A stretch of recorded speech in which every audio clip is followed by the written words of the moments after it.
The official #1 Radyo mo nationwide.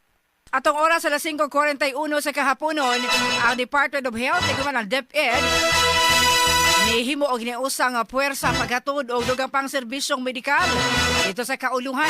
Kasama mo sa balita si inyong commenter Raiden Zafra.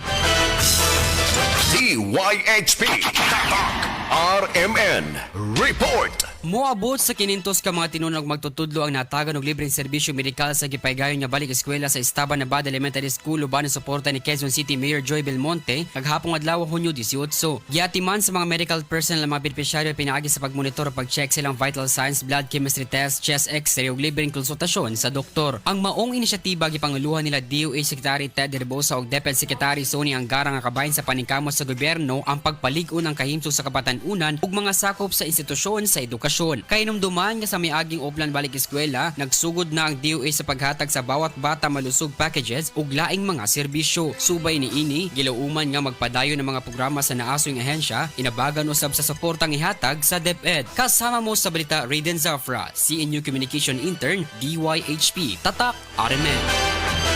Radyo mo nationwide.